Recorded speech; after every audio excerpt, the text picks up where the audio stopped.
Hari ini kita akan membandingkan Poco F7 dan Poco F7 Pro dari semua aspeknya ya, mulai dari performa, fitur-fitur, baterai, dan sektor kameranya. Beda 1,5 juta itu sejauh apa sih? Banyak dari kalian yang penasaran. Kalian akan menemukan jawabannya di sini. You're watching the widget bersama saya Dimas Sojika. Let's find out. Pertama kita ngomongin soal performanya. Chipsetnya untungnya sama-sama Snapdragon. Poco F7 Snapdragon 8 Gen 4, sedangkan Poco F7 Pro itu Snapdragon 8 Gen 3.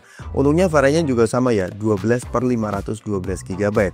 Sebelum kita tes, saya pakai mode Ultimate. Ini mode paling gacor untuk kedua smartphone ini, dimana skor Antutunya sama-sama tembus di 2 juta. Ya beda sedikit. Kemudian untuk Geekbench 6, single core-nya tinggi di Poco F7 Pro, sedangkan multicore-nya tinggi di Poco F7. Buat skor GPU tinggi di Poco F7 Pro ya. Nanti kita akan tes gimana untuk rendering video. Untuk multitasking keduanya tidak ada perbedaan sama sekali, sama-sama kencang. Kemudian untuk bermain game, ini saya pakai Genshin Impact. Karena settingan PUBG di Poco F7 ini belum bisa smooth ultra ekstrim ya. Di settingan high 60 fps, saya main selama 20 menit. Poco F7 bisa dapat 59 average fps-nya, sedangkan Poco F7 Pro itu 57 average fps-nya. Ini karena ada teleport transisi game wajar ya, akumulatif. Kemudian ada mode smart frame rate, jadi fps-nya bisa di-push, dimana 5 menit awal Poco F7 itu bisa tembus di 120 fps. Tapi setelahnya itu jadi stuck di 90 fps. Sedangkan Poco F7 Pro itu dari awal 90 fps. Jadi average fps-nya beda dikit. Poco F7 itu dapat 98 average fps-nya, sedangkan Poco F7 Pro itu 87 average fps-nya.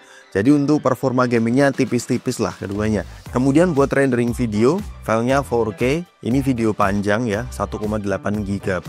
Waktu ekspornya sih sudah barengan ya, namun lama-lama Poco F7 Pro memimpin dan selesai duluan. Jaraknya ternyata cukup jauh. Poco F7 selesai 54 detik kemudian, hampir 1 menit.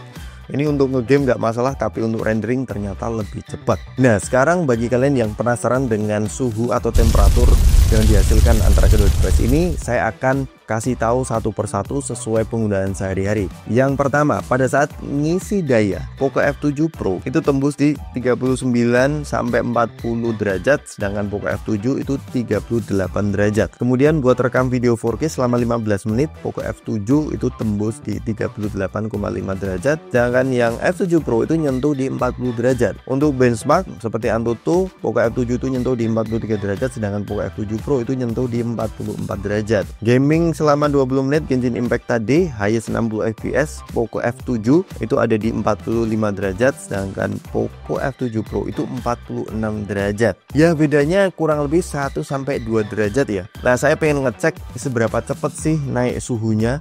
Selama 10 menit saya ulangi lagi game Genshin Impact di mode smart frame rate. Ternyata di 10 menit ini itu cepat merambat panasnya di Poco F7 Pro. Nah, dan ini sekarang jaraknya ada di 3 derajat, lebih panas di Poco F7 Pro. Jadi memang dengan bodi yang lebih kecil, dia penyebaran panasnya ya lebih panas 1 sampai 3 derajat sih. Kemudian untuk baterainya, perbedaan 500 mAh dari kedua smartphone ini itu sejauh apa sih? Pertama saya make sure dulu dari awal 100% sebelum saya uji. Kemudian saya booting up, lalu saya gunakan untuk rekam video 4K selama 15 menit, benchmarking, kemudian telepon WA. Akumulasi tes ini saya lakukan selama 1 jam. Dan sisa baterai dari Poco F7 Pro itu ada di 92%, sedangkan Poco F7 itu ada di 91%. Beda 1% itu nggak ngaruh, kok justru malah hemat dikit ya di Poco F7 Pro. Kemudian untuk gaming ya, Genshin Impact selama 10 menit tadi di settingan high 60 fps itu keduanya sama-sama berkurang 5%. Kemudian untuk pengisian daya keduanya sama-sama mendukung 90 watt ya, dari 0 sampai 100 Poco F7 Pro itu cuman butuh waktu 38 menit, sedangkan Poco F7 itu 44 menit. Lagi-lagi yang perlu kalian tahu, Poco F7 Pro kan layarnya lebih besar, jadi otomatis konsumsi daya yang dikeluarkan itu lebih banyak. Jadi buatku untuk baterainya nggak beda jauh sih. Gimana sejauh ini? Apakah merasa terbantu? Kalian bisa subscribe untuk mendukung channel ini bisa tembus 100.000 subscriber. Kita lanjut ke sektor kameranya. Kita mulai dari kamera app dulu ya. Buat kamera app-nya sekilas mirip-mirip, cuman kalau kita geser ke bagian kanan, bagian more di Poco F7 tidak ada, sedangkan di Poco F7 Pro itu ada manual video, dual video, long exposure, dan slow motion. Di sini nggak ada ya. Kemudian untuk mode Pro-nya di Poco F7 Pro itu nggak hanya foto aja, tapi video juga bisa mode Pro ya. Kemudian kalau kita balik ke mode foto, di sini di Poco F7 kalian bisa save preset ya, kemudian diimport parameter preset juga bisa. Kalau kita lihat di bagian menu swipe down ke bawah, itu di Poco F7 Pro itu lebih lengkap ketimbang Poco F7, terutama bagi kalian yang suka mengambil video log profile ya. Jadi di sini itu ada log video profile. Log videonya itu bisa 4K 60 fps. Di mode log videonya juga kita bisa import LUT juga, kemudian langsung bisa kita aplikasikan Rec 709. Tapi yang diungguli di Poco F7 ya ketimbang Poco F7 Pro, ternyata di mode fotonya itu ada RAW ya, sedangkan di sini itu saya belum nemu RAW format ya. Jadi keunggulan di Poco F7 juga ada. Buat hasil kameranya, jika di kondisi pencahayaan yang melimpah, keduanya sama-sama bagus, sudah cukuplah buat foto sehari-hari. Untuk foto-foto produk, keduanya apabila butuh detail, ya menurutku di level yang sama. Kalau kita zoom 2 kali sampai 4 kali, keduanya cukup mumpuni. Ini saya pakai zoom 2 kali dengan fokus distance yang sama, ini bisa sama-sama dekat ya. Kemudian untuk outdoor, ini sedikit ada perbedaan, di mana Poco F7 Pro memberikan dynamic range yang lebih luas. Gak hanya kamera utama, tapi kamera ultra wide dynamic range-nya lebih luas di Poco F7 Pro. Dan karena dynamic range Poco F7 Pro lebih luas, terkadang Poco F7 itu kesan hasil fotonya itu gelap. Jadi ini perlu diperhatikan. Kemudian untuk tone warna yang mendekati warna asli, itu saya rasa di Poco F7 Pro lebih keluar lah warnanya. Poco F7 sedikit lebih flat. Cuman untuk mode portraitnya, keduanya punya dua focal length, tapi focal length yang lebih terlihat dramatis itu ada di Poco F7 di 50mm. Jadi kurang ngezoom ya di Poco F7 Pro. Buat selfie di kondisi outdoor, indoor, keduanya sama-sama bagus. Fine detailnya memang kalau kita pixel peep terlihat lebih detail dikit di Poco F7. Skin tone-nya perbedaan warna tipis-tipis ini masih oke lah. Untungnya keduanya selfie-nya juga punya ultra wide. Kemudian untuk low light keduanya bersaing ya, ada perbedaan skin tone, ini masih wajar. Namun jika melibatkan sumber cahaya, dynamic range di Poco F7 Pro lagi-lagi lebih luas di sini. Flare-nya juga lebih minim di Poco F7 Pro ya. Jadi untuk fotografi overall Poco F7 Pro memang di atasnya Poco F7.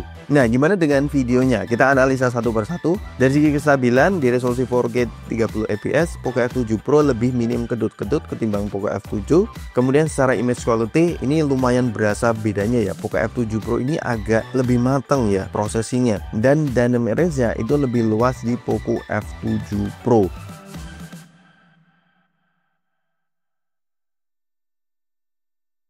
Buat selfie-nya sama-sama di 1080 60 fps, sama-sama stabil. Ya keduanya juga tidak bisa 4K.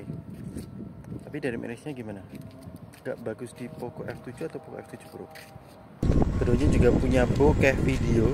Ini hasil potret video dari kedua smartphone ini. Menurut kalian bagus mana nih?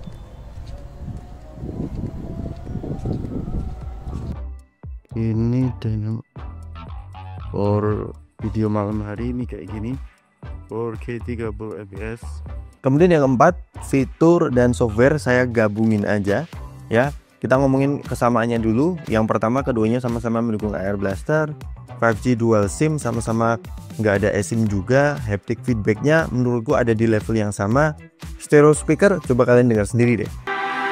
The most powerful being on planet Earth. The most powerful being on planet Earth. Kemudian untuk USB Type-C-nya itu sama-sama ada di 2.0. Wireless charging nggak ada semuanya. IP rating sama-sama mendukung IP68. Dan dukungan softwarenya sama-sama 4 tahun, security patch-nya 6 tahun. Itu persamaannya. Perbedaannya apa sih? Yang pertama dari segi biometrik ya. Ternyata in-display fingerprint di Poco F7 Pro itu sudah ultrasonic, sedangkan Poco F7 itu masih optikal. Jadi memang responnya cepat di Poco F7 Pro. Kemudian untuk fitur-fitur AI-nya, keduanya sama-sama lengkap, cuman di Poco F7 Pro ada AI Search. Ini kalau saya pergi ke galeri, kita ngetik deskripsi foto atau video, di Poco F7 Pro ketemu ya, sedangkan di Poco F7 nggak bisa. Kemudian untuk editing galerinya, keduanya ternyata sama-sama lengkap, cuman di Object Eraser cuma ada beda dikit aja sih, remove line. Ini nggak terlalu ngaruh. Untungnya keduanya ada Object Eraser yang versi Pro. Hasilnya kalau kita menghapus objek ya sama-sama oke lah. Jadi ternyata ada perbedaannya untuk segi softwarenya meskipun dikit. Nah kemudian untuk desain dan layar ini juga saya gabungkan jadi satu, dimana memilih desain antara kedua smartphone ini itu analoginya kayak kalian milih pasangan. Kok bisa gitu? Ya, kalau kalian preferensinya good looking, ya jelas Poco F7 lebih saya suka ya desainnya, karena terlihat lebih simple dan elegan aja. Buat warna yang saya pilih putih di Poco F7 ini juga finishingnya mid, nggak kayak Poco F7 Pro meskipun dual tone, tapi yang bagian atas itu nipa fingerprint magnet. Tapi seperti yang saya bilang tadi, kalau kalian preferensinya kenyamanan, ya buat sehari-hari Poco F7 Pro lebih praktikal. Karena dari segi ukuran dia lebih kecil, ada di 6,67 melawan 6,83 inci. Untungnya keduanya sama-sama pakai frame metal, jadi terasa solid. Mungkin kalau kalian ketok-ketok bagian belakang ya, sedikit lebih solid di Poco F7 Pro, tapi dikit banget ya. Bobotnya pun lebih ringan di Poco F7 Pro. Jadi gimana? Kalian preferensinya good looking di awal aja, atau kenyamanan yang diberikan di Poco F7 Pro. Kemudian untuk sektor layarnya, keduanya sama-sama bagus, AMOLED 120Hz. Bezelnya ternyata kalau saya bandingkan side by side itu sama-sama tipis. Buat kebutuhan nonton nggak usah pusing, keduanya sudah sama-sama bagus. Cuman yang saya notice itu ada 4 perbedaan ya. Yang pertama, kalau kalian pergi ke AI Image Engine, di Poco F7 Pro itu ada Super Resolution dan MEMC. Kemudian AOD atau Always On Display di Poco F7 Pro itu bisa nyala terus. Tapi ini nggak masalah karena keduanya ada mode Smart. Kemudian biometrik, tadi sudah saya singgung, yang Poco F7 Pro itu ultrasonic, sedangkan di Poco F7 itu optical. Ukurannya juga beda kedua smartphone ini, nggak usah saya bahas. Kemudian yang terakhir, ini kelima, nggak cuma 4 ya. Jadi Poco F7 Pro itu resolusinya bisa diturunkan ya. Keduanya sama-sama bisa 1,5K, cuman di Poco F7 Pro bisa Full HD. Ini bisa menghemat baterai ya. Alright, kita masuk ke kesimpulannya. Kalau kita bandingkan secara mendetail kayak gini, memang bagi kalian yang concern dengan hal-hal kecil, Poco F7 Pro memang secara overall better ketimbang Poco F7. Tapi kalau ngomongin soal value for money, saya rasa Poco F7 dengan harga 1,5 juta lebih murah, build material sama-sama premium, performa bersaing, bahkan dari segi harga lebih murah dengan varian yang sama, saya rasa value for money tetap goes to Poco F7. Gimana menurut kalian? Kasih tahu kita di kolom komentar di bawah. Linknya saya taruh di kolom deskripsi. Sampai ketemu di video selanjutnya. Peace out.